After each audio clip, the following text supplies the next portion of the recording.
Olá pessoal, nesse vídeo eu vou mostrar para vocês como se faz a força resultante em cima de um corpo, mas sem levar em consideração a força de atrito, tá?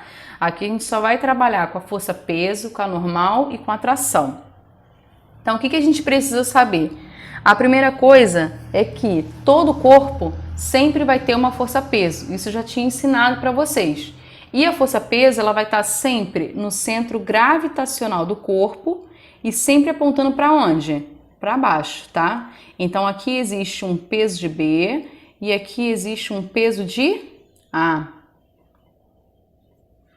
Então isso é muito importante. Todo corpo tem uma força peso. Agora algo importante para vocês. Sempre que existir fio, vai existir tração. Então, se aqui é um fio, eu tenho que marcar a minha tração para cima e a minha tração para baixo. Isso devido à terceira lei de Newton, porque para toda força de ação existe uma força de reação.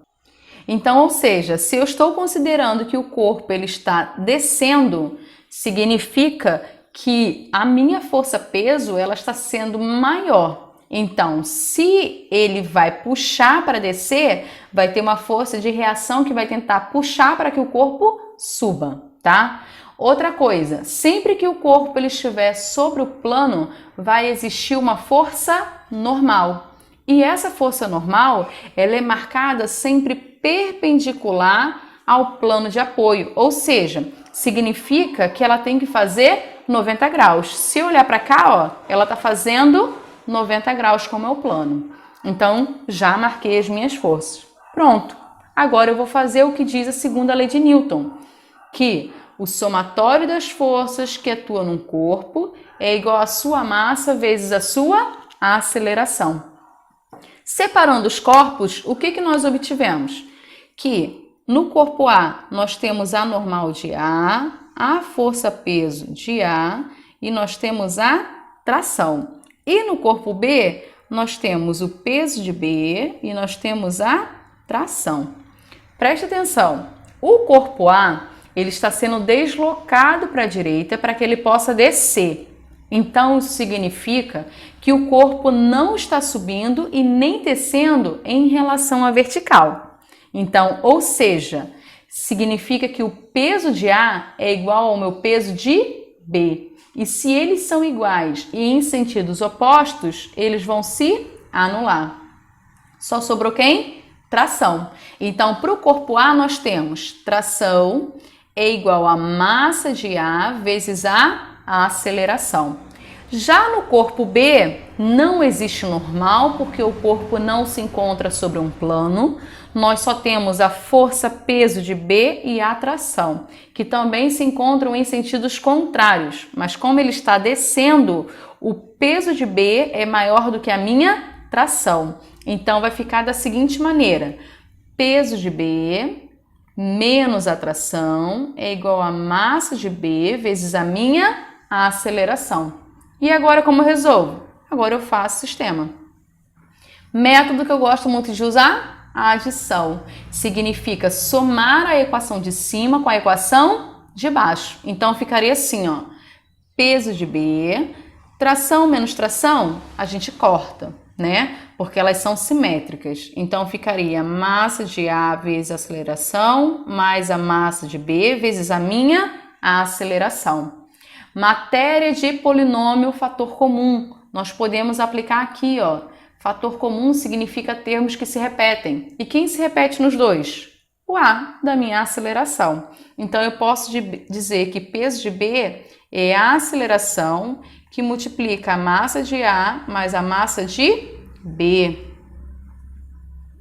E quem é o peso de B? O peso de B, ele é a massa de B vezes a gravidade, que multiplica a aceleração mais a massa de A e a massa de B, tá? Mas aqui depende muito do que ele der na questão, tá? Vou multiplicar a massa pela gravidade só se o enunciado falar de massa e gravidade. Se ele me der o peso direto, eu posso substituir o peso direto, tá? Lembrando vocês, força sempre em Newton, massa sempre em quilograma e a aceleração sempre em metros por segundo ao quadrado. Não posso fazer a troca, tá? Se tiver alguém fora, eu sou obrigada a fazer o quê? Transformar. Outra coisa, gravidade na Terra, 9,8 metros por segundo ao quadrado. Ou nós adotamos 10 metros por segundo ao quadrado quando ele não fala nada. Se ele especificar o que é o 9,8, eu sou obrigada a utilizar o 9,8, ok? Coloquei um exemplo aqui no canto. Se o corpo de A tivesse a massa de 8, corpo de B, massa de 20 e a gravidade 10, e eu quisesse a minha aceleração. Lembrando, como isso aqui é uma equação, pode faltar qualquer letra. Basta eu substituir, vai cair uma equação do primeiro grau e a forma de resolver sempre letra de um lado e o número do outro. Não tem mistério, tá? Depois aqui é só cálculos da matemática, bem simples. Aqui, a atração, nós utilizamos a mesma letra devido à terceira lei de Newton. Para toda força de ação existe uma força de reação, com mesma intensidade, mesma direção, porém os sentidos eles são opostos, tá? Então, o que a gente pode fazer aqui? Nessa situação, basta substituir na minha equação da onde? De baixo, porque ele não falou qual é o peso de B, ele me falou sobre a massa de B, então o que eu vou usar é a minha equaçãozinha de baixo. Então, ficaria assim, ó, massa de B vale 20, a minha gravidade, ela vale 10, a aceleração é o que eu quero, massa de A vale 80, massa de B vale 20. 20 vezes 10, 200. 80 mais 20, 100. Multiplicando bem para cá, dividindo. Então, a minha aceleração vai ser 200 dividido por 100, que vai ser igual a 2 metros por segundo ao quadrado. Outra coisa que eu chamo sempre a atenção de vocês. Na física, tudo tem unidade de medida. Se eu esquecer, isso vai me prejudicar, tá? Inclusive porque nas provas de concurso militar, eles costumam perguntar: a aceleração no sistema internacional tem que estar em quê?